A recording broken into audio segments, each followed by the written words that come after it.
Troll చేసే ముందు ఒక ఇంపార్టెంట్ విషయం రా. నువ్వు ఐపీకి నిజంగా ఇంపార్టెన్స్ ఇస్తున్నావా, వెబ్సైట్ కి నిజంగా ఇంపార్టెన్స్ ఇస్తున్నావా? సో ఐపీకి ఇంపార్టెన్స్ ఇవ్వకపోయినా, వెబ్సైట్ కి ఇంపార్టెన్స్ ఇవ్వకపోయినా ఖచ్చితంగా ఈ వీడియో అయితే చూడు.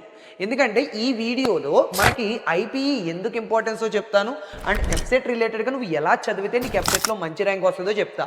అండ్ ఇలాగ నీకు యూజ్ఫుల్ కంటెంట్ ఏమేం కావాలి ఇంకా అనేది కామెంట్ సెక్షన్లో అయితే కామెంట్ చేసి. So IPE first of all ఎందుకు ఇంపార్టెన్స్ అంటే, ఇప్పుడు నువ్వు ఏ కాంపిటేటివ్ ఎగ్జామ్ తీసుకుంటున్నా, ఏ కాంపిటేటివ్ ఎగ్జామ్ అంటే ఇప్పుడు డిస్కషన్స్ నడుస్తున్నాయి. ఐపీఎల్ మార్క్స్ ఇంక్లూడ్ చేయాలా వద్దా, జేఈ రిలేటెడ్గా కానీ, నీట్ రిలేటెడ్గా కానీ, వాటి రిలేటెడ్గా కూడా నడుస్తున్నాయి. ఇంక్లూడ్ చేయాలా, ఐపీఈ మార్క్స్ ఇంపార్టెన్స్ ఇవ్వాలా లేదా అని. అదే మన వెబ్సైట్లో చూసుకున్నావు అనుకోరా, వెబ్సైట్లో మనకి ఐపీఈ పర్సంటేజ్ అనేది నియర్లీ 25% వెయిటేజ్ ఉంది. సో 25% వెయిటేజ్ అనేది ఐపీఈ దగ్గర నుంచి వచ్చినప్పుడు ఖచ్చితంగా నువ్వు ఐపీఈకి ఇంపార్టెన్స్ ఇవ్వాల్సింది. ఎందుకంటే ఇది డిసైడ్ చేసేయచ్చు నీ ర్యాంక్ని. ఓకేనా. సో ఐపీఈ రిలేటెడ్గా కూడా నువ్వు ఇంపార్టెన్స్ ఇవ్వాలి. ఎందుకంటే ఎఫ్సెట్లో 25% వెయిటేజ్ ఉంది కాబట్టి. సార్ ఎఫ్సెట్లో అయితే ఏమైంది సార్, ఎఫ్సెట్ని నువ్వు చిన్న ఎగ్జామ్ కింద అస్సలు చూడకమ్మా, ఎఫ్సెట్ని ఒక లైఫ్ చేంజింగ్ ఎగ్జామ్లా చూసుకో. ఎందుకంటే నువ్వు ఎఫ్సెట్లో మంచి ర్యాంక్ వచ్చింది అనుకోరా, ఏమీ లేదు, నీకు టాప్ కాలేజీలో వస్తుంది, నీ ఫ్యూచర్ అంతా కూడా మారుతుంది. సో ఎఫ్సెట్లో మంచి ర్యాంక్ రావాలి అని ఇప్పటి నుంచి ట్రై చేయి. సో ఇప్పటి నుంచి స్టార్ట్ చేయకపోయినా ఇప్పుడు స్టార్ట్ చేసేసి ఎఫ్సెట్లో మంచి ర్యాంక్ రప్పించడానికి ట్రై చేయి. అండ్ ఐపీ ఇంకా ఎందుకు ఇంపార్టెన్సో తెలుసా నీకు, ఇప్పుడు సిలబస్ చేంజ్ అయిపోయింది. నువ్వు ఎప్పుడో లాస్ట్లో చదువుతానులే, కంగారు లేదని జాయిగా చదవనుకో, తేడా వచ్చేయచ్చు. సో బెటర్ నువ్వు ఒక స్మార్ట్గా ఆలోచిస్తే, బెటర్ నువ్వు సిలబస్ చేంజ్ అవ్వడం వల్ల ముందు నుంచి ఐపీకి ఇంపార్టెన్స్ ఇవ్వడం చాలా బెస్ట్. ఎందుకంటే సిలబస్ మారింది, ఏ విధంగా క్వశ్చన్ పేపర్ వస్తుందో తెలియదు, ఎలాగ అడుగుతాడో తెలియదు.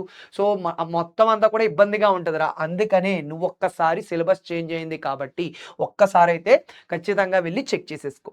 ఓకేనా. మంచిగా ముందు నుంచి ప్రిపేర్ అవ్వడం అయితే చాలా బెస్ట్ ఆప్షన్. అండ్ ఇంకోటి ఏంటంటే, ఒక్కసారి నువ్వు ఎగ్జామ్ రాసిన తర్వాత లైట్గా తీసుకునే ఐపీని ఎగ్జామ్ రాసిన తర్వాత నాకు మార్కులు తక్కువ వచ్చాయని రియలైజ్ అయ్యావనుకో, ఆ తర్వాత నువ్వు మళ్ళీ సెకండ్ ఇయర్ ఎగ్జామ్ వచ్చి రాయడానికి కుదరదు. సో బెటర్ నీ దగ్గర ఉన్నప్పుడే ఛాన్సు, నువ్వు మంచి మార్కులు రప్పించుకోవడం బెస్ట్. సో ఇప్పుడే నీకు ఛాన్స్ ఉంది, ఇది మిస్ అయ్యింది అంటే నీకు అసలు ఛాన్సే లేదు. నువ్వు తర్వాత ఎప్పుడు మంచి మార్కులు రప్పించుకోవడం అనేది మరలా నీ వల్ల అవ్వదు. ఎందుకంటే నీ గురించి వచ్చి స్పెషల్గా బాబు నువ్వు తక్కువ మార్కులు వచ్చాయి కదా సెకండ్ ఇయర్ మళ్ళీ రాయరా అంటారా, లేదు. సో నీకు ఒక్కసారి ఛాన్స్ మిస్ అయ్యావు అంటే మరలా నువ్వు లైఫ్ టైం ఎన్ని మార్కులు వస్తున్నాయో అదే చెప్పుకోవాలి. సో బెటర్ ఐపీఏలో మంచి మార్కులు రప్పించుకోవడానికి ట్రై చేయి. ఇవి మెయిన్ రీజన్స్ రా. అండ్ మెయిన్లీ అందులో కూడా 25% వెయిటేజ్ ఇవ్వాలి. అది అందుకని బాగా చూసుకో. నువ్వు ఎలా చదవాలి అంటే, మనకి ఇప్పుడు ఆగస్ట్ నడుస్తుంది కాబట్టి ఆగస్టు కుదిరితే September, so already first year అంతా కూడా నీకు కంప్లీట్ అయిపోయింది కాబట్టి ఆగస్టు సెప్టెంబర్లో ఏవైతే ఫస్ట్ ఇయర్ నుంచి హై వెయిటేజ్ చాప్టర్స్ ఉంటున్నాయో, లేదంటే పెద్ద పెద్ద లెసన్స్ అనుకో, సో వాటిలో మెయిన్ టాపిక్స్ అన్నిటికీ ప్రీవియస్ ఇయర్ క్వశ్చన్స్ చూసుకో. మెయిన్ టాపిక్స్ ఏవైతే ఉంటున్నాయో ఆ టాపిక్స్ అన్నిటినీ కవర్ చేసి, ఆ టాపిక్స్ అన్నిటినీ సెప్టెంబర్లో కవర్ చేయడానికి ట్రై చేయి. ఓకేనా. లేదు అంటే కొద్దిగా అక్టోబర్లో కొద్దిగా టైం తీసుకో, బట్ మొత్తానికైతే అక్టోబర్ లోపే ఖచ్చితంగా కంప్లీట్ అయిపోవాలి. అండ్ అక్టోబర్ నుంచి డిసెంబర్కి వచ్చేటప్పటికి ఏంటి అంటే, నువ్వు సెకండ్ ఇయర్ లెసన్స్ అన్నీ కూడా మ్యాథ్స్, ఫిజిక్స్, కెమిస్ట్రీ, అదే బయాలజీ వాళ్ళైతే బైపీసీ వాళ్ళైతే బయాలజీ, బాటనీ, జువాలజీ అన్నీ కూడా డిసెంబర్ లోపు అయితే కంప్లీట్ అయిపోవాలి. ఎందుకు డిసెంబర్ లోపు అంటారా, ఏమీ లేదు, జాన్యువరి నుంచి మార్చి వరకు నీకు అసలు టైం ఎలా గడుస్తుందో తెలియదు. ఎందుకంటే ప్రాక్టికల్స్ ఉంటాయి, మనం పబ్లిక్ ఎగ్జామ్స్కి ప్రిపేర్ అవ్వాలి.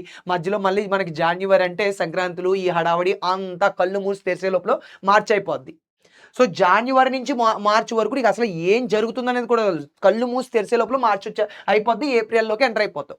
అందుకని నువ్వు డిసెంబర్ లోపే మ్యాక్సిమం సబ్జెక్ట్ అంతా కూడా వెబ్సైట్ రిలేటెడ్గా నేర్చుకుంటే బెస్ట్ ఆప్షన్. ఓకేనా. సో ఈ ఏప్రిల్ ఏం చేయమంటారు సార్, ఏప్రిల్ అంతా కూడా రివిజన్స్ రా. ఈ ప్రాసెస్లో కూడా నువ్వు నేర్చుకునేటప్పుడు కూడా ఏదైనా షార్ట్ నోట్స్లు మెయింటైన్ చేయడం కానీ, అంటే ఫార్ములాలన్నీ ఒక చోట, ప్రీవియస్ ఇయర్ క్వశ్చన్స్ ఏవైనా ఉంటే వాటిని బాగా ప్రాక్టీస్ చేయడం, టెస్టులు రాయడం, ఈ ప్రాక్టీస్ టైంలో చెయ్యి. బట్ ఎప్పుడైతే ఏప్రిల్కి వచ్చావో ఏప్రిల్లో అంతా కూడా నువ్వు టాపిక్ అంతటిని రివైజ్ చేయాలి, మాక్ టెస్టులు రాస్తూనే ఉండాలి. ఓకేనా? నువ్వెన్ని మాక్ టెస్ట్‌లు రాస్తావో, ఎంత పీవైక్యూలు ప్రాక్టీస్ చేస్తావో, నీ ర్యాంక్ అంత మంచిగా ఉంటది. ఓకేనా? క్లారిటీ వచ్చిందా లేదా?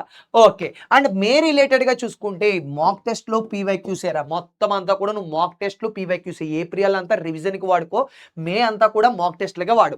సో, రివిజన్ చేస్తే పీవైక్యూస్‌ని మరలా రివిజన్ చేసుకుంటూ ఉండు. మాక్ టెస్ట్‌లు మాత్రం అస్సలు మిస్ చేయకు. సో, ఏప్రిల్, మే అంతా కూడా మాక్ టెస్ట్‌లు, రివిజన్‌లు, పీవైక్యూస్ చేయడం ఇదే ఫోకస్ పెట్టుకో. మొత్తం అంతా కూడా సబ్జెక్ట్ డిసెంబర్‌లో కంప్లీట్ అయిపోతేనే నువ్వు ఈ మోడల్‌లో చేయగలవు. ఓకేనా? సో, క్లియరా? ఇంకొక ఇంపార్టెంట్ విషయం రా. మనకి లక్ష్య ఎఫ్సెట్ 2.0 బ్యాచ్ అయితే ఉంది. ఈ బ్యాచ్‌లో live classes, class notes, daily practice చేయడానికి క్వెషన్‌లు, టెస్ట్‌లు ఇలాగ చాలా హెల్ప్‌ఫుల్ ఫీచర్స్ అయితే ఉంటాయి. నువ్వు ఎఫ్సెట్‌ని క్రాక్ చేయాలంటే ఈ బ్యాచ్ అయితే చాలా హెల్ప్ అవుతదమ్మా. అండ్ ఇన్ఫైనైట్‌లో బ్యాచ్‌లో అయితే ఈ అన్ని ఫీచర్స్ ఉంటాయి. ఎక్స్‌ట్రాగా కొన్ని ఫీచర్స్ వస్తాయి. ఓకేనా? సో, ఇన్ఫైనైట్ బ్యాచ్ కూడా నీకు చాలా హెల్ప్ అవుతది. ఇంకా నువ్వు ఎన్రోల్ అవ్వకపోతే లింక్స్ అన్ని డిస్క్రిప్షన్‌లో పెట్టాను. ఒక్కసారి అయితే వెళ్లి చెక్ చేసేయి. ఓకేనా? నెక్స్ట్ వీడియో ఏం కావాలి అనుకుంటున్నావో అది కూడా కామెంట్ సెక్షన్‌లో కామెంట్ చేయి. ఖచ్చితంగా చేయడానికి ట్రై చేస్తా. ఓకే. బాయ్.